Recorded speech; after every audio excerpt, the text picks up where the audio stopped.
Bonsoir et bienvenue dans cette nouvelle émission Lève-toi et marche. Je suis vraiment ravie de vous retrouver aujourd'hui. Je m'appelle Elsie. Alors, c'est la deuxième émission où Maman Annie n'est pas avec nous, mais ne vous inquiétez pas, elle va très bien. Aujourd'hui, nous allons parler d'un sujet très intéressant. En fait, c'est la continuité de ce que nous avons vu dans la vidéo précédente. Dans la vidéo précédente, nous avons vu que nous n'étions pas en prison. Ceux qui l'ont manqué, je vous invite à regarder juste en bas, regarder dans la file de défilement des émissions. Cherchez juste « Non, tu n'es pas en prison ». C'est vraiment très intéressant. C'est vraiment le Seigneur a quelque chose pour vous à ce niveau-là. Aujourd'hui, on va aller dans la suite de cette même histoire où on va voir un autre aspect de l'histoire. Vous savez, la parole de Dieu est tellement riche qu'un même texte peut nous enseigner sur plusieurs aspects. Aujourd'hui, nous allons voir un thème qui, je crois, va parler à beaucoup de personnes. Et je prie dans le nom de Jésus qu'alors que nous parlons au-delà de nos mots, qui est de véritable délivrance. Le thème de notre émission est aujourd'hui « Sors de la victimisation ». Sors de la victimisation. Alors que nous disons « Lève-toi et marche », qui est le thème général de ces émissions, on essaye de nous s'attaquer à chaque fois à toutes les choses qui peuvent nous empêcher de marcher. Marcher pour louer, sauter et adorer Dieu dans son temple comme le boiteux dans les Actes chapitre 3. Ceux qui ne savent pas de quoi je parle, vous pouvez retourner à la première émission où on explique vraiment ça, comment les apôtres Pierre et Jean ont accompli ce merveilleux miracle pour un boiteux de naissance qui est devenu vraiment un homme bien portant. Aujourd'hui, on va voir que le sentiment d'être une victime, c'est quelque chose, c'est un piège que le diable utilise pour nous empêcher de marcher. Le problème avec le sentiment de victimisation, c'est qu'il ne naît pas de rien. Très souvent, on commence à se sentir victime parce qu'on a vécu quelque chose que l'on qualifie d'injuste. Et parfois même la chose était vraiment injuste. Parfois la chose était même cruelle. Et depuis que cet événement s'est passé, on s'est renfermé dans une boîte de victimes. Et à cause de cela, du sentiment d'injustice et de victimisation, on n'arrive plus à avancer. C'est comme si notre rêve, notre vie s'est arrêtée à ce moment-là. Et peut-être vous ne savez même pas peut-être que vous vivez dans la victimisation. Que ce soit ceux qui soient conscients, qui se sentent victimes de quelque chose, ou ceux qui ne le savent pas. Nous allons voir un peu c'est quoi la victimisation, ce sont quelques symptômes de ce que c'est, et par la grâce de Dieu, on va déblayer ça pour que vous marchiez dans la victoire. Parce que Dieu ne vous a pas appelé à être des victimes de vos circonstances, à être des victimes de votre histoire, à être des victimes des gens, à être des victimes de votre passé, à être des victimes de la peur de l'avenir, à être des victimes de vous-même. Il y a tellement de choses qui peuvent vous faire vous sentir victime. Il veut que vous soyez libres, plus que vainqueurs en Jésus-Christ. C'est ce que nous dit la parole. Alors, la victimisation vient de quoi? Le sentiment de victimisation, comment il s'exprime? C'est j'ai l'impression que j'ai vécu quelque chose d'injuste et je réclame, je crie de tout mon être que je suis victime. Je m'habille comme quelqu'un qui a subi une injustice. Je parle comme quelqu'un qui a subi une injustice. Je réclame l'attention comme une personne qui a subi une injustice. Très souvent, derrière ce sentiment, ce qu'on recherche en fait, ce qu'on veut en réalité, c'est la réhabilitation. Mais malheureusement, on tombe dans le piège de la réclamation. Il y a une différence entre quelqu'un qui sait qu'elle a vécu quelque chose de pas bon et qui veut être réhabilité dans son droit et quelqu'un qui crie simplement à tue-tête à tous égards des injustices qu'elle a subies. Dans la victimisation, la meilleure récompense que vous pouvez avoir, et ça c'est dans le meilleur des cas, c'est qu'il y ait quelqu'un qui ait pitié de vous, qu'il y ait quelqu'un qui vienne vous écouter. Mais même la patience de ces personnes, ce n'est pas le vrai remède dont vous avez besoin dans votre situation. Vous allez rabâcher et rabâcher encore et encore votre histoire à cette personne qui un jour sera lassée de vous écouter et va vous abandonner.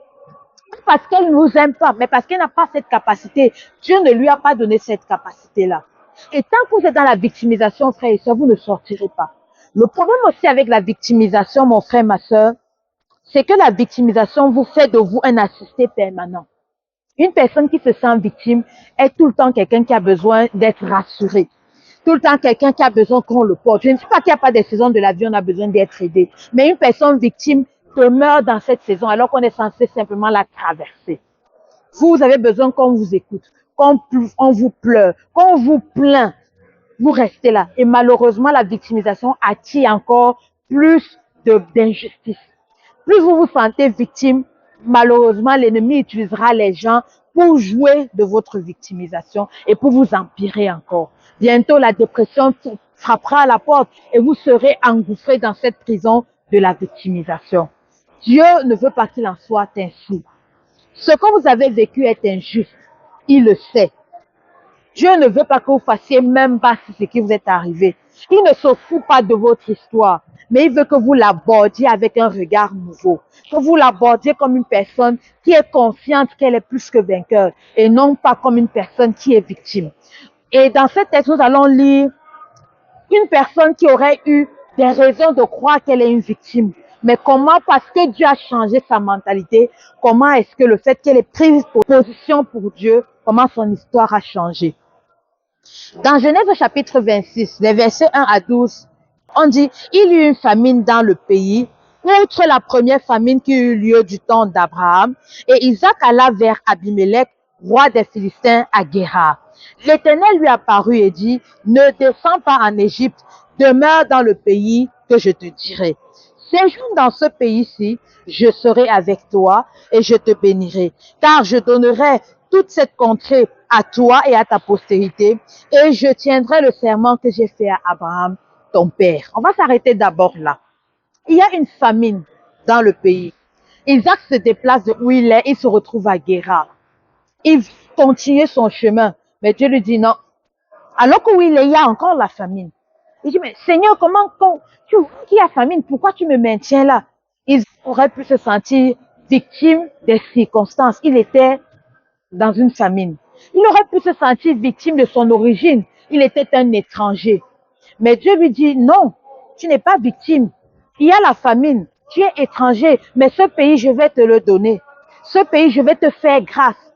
Peut-être tu es victime aujourd'hui d'une injustice au travail, d'une injustice dans ta famille, d'une injustice dans tes relations. Alors que tu veux fuir, alors que tu t'enfermes dans ce chemin de la victimisation, Dieu te dit, je veux te donner ce pays. Je veux que tu sois vainqueur de ça et qu'après tu puisses aider les autres à sortir de là. Je veux faire de toi la tête et non la queue. Tu n'es pas une victime. Tu es plus que vainqueur en Jésus-Christ. Tu es un conquérant vainqueur. Ce n'est pas cette injustice qu'on t'a fait qui détermine qui tu es. Tu es un enfant de Dieu. Et c'est ce que le Seigneur lui dit après la promesse de multiplication. Il dit ceci. Parce qu'Abraham a obéi à ma voix et qu'il a observé mes ordres, mes commandements, mes statuts et mes lois. Et Isaac resta à Guérar. On dit, il rappelle qu'il va le bénir parce qu'Abraham, son père, a respecté ses lois. Il y a des promesses sur ta vie parce que Jésus-Christ, ton père, si tu es devenu un enfant de Dieu, a accompli pleinement la volonté de Dieu. Jésus dira dans les évangiles, le Père m'aime parce que je fais toujours sa volonté. Et si tu as cru en Jésus, mon frère, ma soeur, tu es l'enfant de Jésus. Et il y a des promesses qui se relèvent tous ceux qui sont les enfants de Jésus. La parole de Dieu dit par exemple qu'en Christ, nous sommes des co-héritiers du royaume des cieux. Elle dit aujourd'hui qu'en lui, nous avons la paix, le mouvement et l'être. La parole de Dieu dit que la paix est sur toi, elle règne sur toi, alors que tu es un enfant de Dieu. La parole de Dieu dit qu'il te promet la santé, il te promet la victoire, il te promet la guérison. En fait, la parole de Dieu dit que tu es plus que vainqueur de toutes choses qui peuvent t'arriver. C'est ce que Dieu a fait de toi le jour où tu as cru en Jésus-Christ. Si tu n'as pas encore cru en Jésus, nous allons marquer cette pause-là pour te dire, Jésus-Christ est le Fils de Dieu. Il est venu sur la terre pour réconcilier l'homme avec le Père. L'humanité était pécheresse, était perdue dans le péché. Le péché, c'est sorti des plans de Dieu. Tout ce qui n'honore pas Dieu. Et l'homme était brisé, était justement victime de son histoire, victime de sa vie, victime du péché qu'il ensevelissait. Mais en Christ Jésus, grâce en Dieu à Jésus, il a brisé à la croix le corps du péché pour te donner la liberté. Alors si tu crois en ça aujourd'hui, dis simplement, Seigneur Jésus, merci d'être mort sur la croix pour moi. Je te demande pardon pour toutes mes fautes. Viens habiter dans mon cœur. Je veux t'appartenir. Je veux être ton enfant. Amen. Pour cette prière sincèrement avec moi, la parole de Dieu dit, dès lors que cela est fait, tu es devenu un enfant de Dieu. Et maintenant que tu es devenu un enfant de Dieu, tout ce dont nous allons parler maintenant est ton partage. Tu es dans la victoire. Sors de la victimisation. J'ai à cœur, alors que je pensais à cette émission, je pensais à une jeune femme qui a subi un abus sexuel alors qu'elle était jeune. Elle a eu peut-être 12 ans et elle s'est fait agresser. Ce n'était pas juste. Je ne suis pas en train de venir minimiser ce qui vous est arrivé. Mais malheureusement, depuis que cet événement s'est passé, vous êtes comme victime de votre histoire. Vous êtes victime de ce bourreau. Vous êtes victime de cette personne que peut-être vous ne connaissez même plus. Le problème avec la victimisation, c'est qu'il vous garde esclave de quelqu'un qui vous a déjà fait une injustice. C'est déjà assez qu'une personne vous fasse du mal, qu'il faudra encore que vous lui donniez le pouvoir de continuer à vous faire du mal même à son absence. Elle en a trop fait, c'est assez. Vous avez crié. Peut-être même les gens vous ont encore insulté. Les gens vous ont rabaissé à cause de ça. Le Seigneur Jésus veut que vous sortiez de là. Ce n'est pas la bonne méthode. Vous avez cru que la bonne méthode, c'était de crier ou même de vous cacher. Le Seigneur vient vous dire aujourd'hui, la bonne méthode, c'est de prendre conscience que j'ai déjà lavé cela. Je t'ai redonné ta dignité. Je t'ai donné ton honneur. Tu es une princesse de l'Éternel. Tu es un prince du roi des rois. Ce qui est arrivé ne détermine pas qui tu es. Tu n'es pas une victime de ton histoire. Tu n'es pas une victime de ce bourreau. Cette personne vous a fait du mal, mais elle n'est pas votre bourreau. Jésus est votre maître. Et comment il veut changer les choses? Il vous rappelle, comme il a appelé à Isaac, quelles étaient les promesses qui étaient sur sa vie. Jésus dit qu'en Christ, tu es plus que vainqueur. Il ne te demande pas de cacher ton histoire. Alors plus tard, Isaac se sentait aussi victime de la beauté de sa femme. Alors parce qu'il se sentait victime de la beauté de sa femme, voici ce qu'on dit. On dit, les gens du pays, lorsqu'ils lui faisaient des questions sur sa femme, ils disaient, c'est ma sœur. Parce qu'il craignait en disant ma femme que les gens du lieu ne le tuassent parce que Rebecca était belle. Il se sentait victime de la beauté de sa femme. Parfois, on se sent victime même des bénédictions que nous avons. Mais Dieu ne veut pas qu'il en soit ainsi. Tous les deux, Dieu a poussé Abimelech, le roi de cette contrée étrangère, à constater que le type d'intimité qu'il y avait entre lui et Rebecca n'était qu'un type d'intimité qu'on ne peut retrouver que dans des couples mariés. Alors, il a établi une loi empêchant quiconque de s'apprendre à lui et à sa femme. Le Seigneur a vu vos souffrances comme avec Isaac et il est en train de prendre des décrets à votre faveur afin que plus jamais ce qui vous est arrivé ne vous arrive encore. Mais il veut que vous changiez. Il ne veut plus que vous cachiez. Isaac a caché sa femme. Il ne veut pas que tu caches cette histoire. Il veut que tu en parles. Oui, cela vous est arrivé, que tu acceptes. Ne te le cache pas à toi-même. Oui, tu as vécu une injustice. Oui, tu as vécu un piège. Tu as été agressé physiquement, sexuellement. Tu as été médit, tu as été trompé. Je ne sais pas qu'est-ce qui t'est arrivé. Le Seigneur ne veut pas que tu caches cette histoire comme Isaac. Mais alors qu'il la révèle, il veut apporter la guérison. Peut-être il va vous conseiller, il va vous suggérer d'aller vers des spécialistes de la santé mentale, vers des psychologues, vers des spécialistes de la santé physique. Parce que derrière, quand on se sent victime, il y a aussi des répercussions dans le corps. Parfois, des gens ont des problèmes de rhumatisme. Je ne suis pas médecin, mais il y a de ces douleurs parfois qui viennent parce qu'on a un sentiment de victimisation, de profonde injustice. Dieu veut guérir cela. Mais ça prend que vous renonciez à votre identité de victime. Ça prend que vous dites, je ne suis plus une victime. J'ai vécu ça, mais ça ne détermine pas qui je suis. Je suis libre en Jésus. De dire, Seigneur Jésus, j'ai besoin de ta guérison. Seigneur Jésus, j'ai besoin de ta paix. Comme il a fait avec Isaac. Il a permis à Isaac de s'enrichir au milieu de la famine. Il a permis à Isaac de jouir du bien que c'est que d'avoir une belle femme. Alors qu'il était dans une contrée où on aurait pu lui prendre sa femme.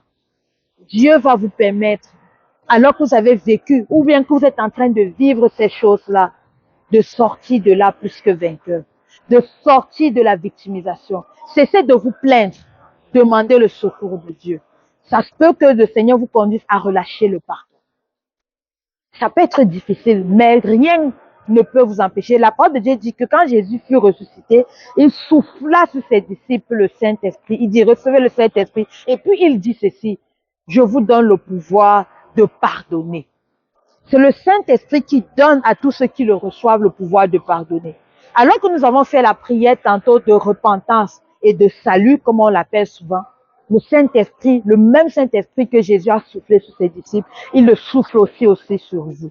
Et ce Saint-Esprit vous permet de pardonner, de relâcher, de sortir de votre histoire. Cessez de retourner encore, de rejouer encore et encore ce film qui vous dérange. Regardez à Jésus. Isaac était au milieu de la famine. Isaac avait renoncé au privilège d'être marié dans un territoire hostile, mais Dieu a changé son histoire. Dieu veut changer votre histoire aujourd'hui, mais acceptez que vous n'êtes pas une victime. On peut pas être les deux. On peut pas être victime et vainqueur à la fois. Et je sais que vous voulez être victorieux. Je sais que même derrière cette attitude revancharde, ce que vous cherchiez vraiment, c'est la réhabilitation. Alors le Seigneur vous dit aujourd'hui, c'était pas le bon chemin. Le diable est méchant. Non seulement il a orchestré ces événements dans vos vies, mais il veut vous bloquer par le sentiment de victimisation. Mais la parole est venue aujourd'hui. Maintenant que vous connaissez la vérité, elle vous rend libre et vous sortez. Je prie dans le nom de Jésus que les pardons puissent être accordés, que les cœurs puissent être relâchés, que ces choses-là puissent sortir. Alors que j'en parle, je vous laisserai avec un témoignage. Dans ma propre vie, j'ai vécu d'une situation que je trouvais affreusement injuste. Pourquoi j'ai vécu ça? Et je me posais cette question, et j'étais déjà un enfant de Dieu. Je dis, mais Seigneur, pourquoi j'ai vécu ça? Ce n'est pas juste, Seigneur. J'avais mal. Quelqu'un m'avait fait du mal. Et j'étais en colère. Je savais que Dieu voulait que je pardonne, mais je n'avais pas la force de pardonner. Puis un jour, je tombe sur la vidéo d'un pasteur. Son fils, malheureusement, venait de sauter la vie. C'est triste. Son fils avait souffert toute sa vie de problèmes, de troubles mentaux, au point où il n'en pouvait plus, il était mort.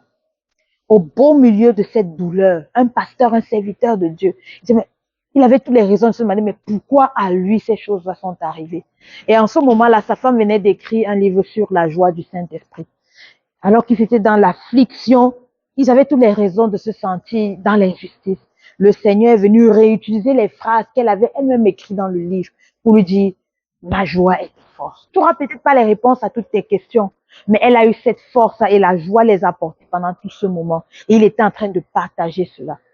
Et ça m'a tellement touchée. Je dis, waouh, il a vécu tellement plus que moi, derrière lequel je m'accrochais. Et à la fin, il a dit, je vais prier pour vous, afin que vos cœurs soient relâchés, afin que les pardons puissent être donnés, afin que vous puissiez marcher libre.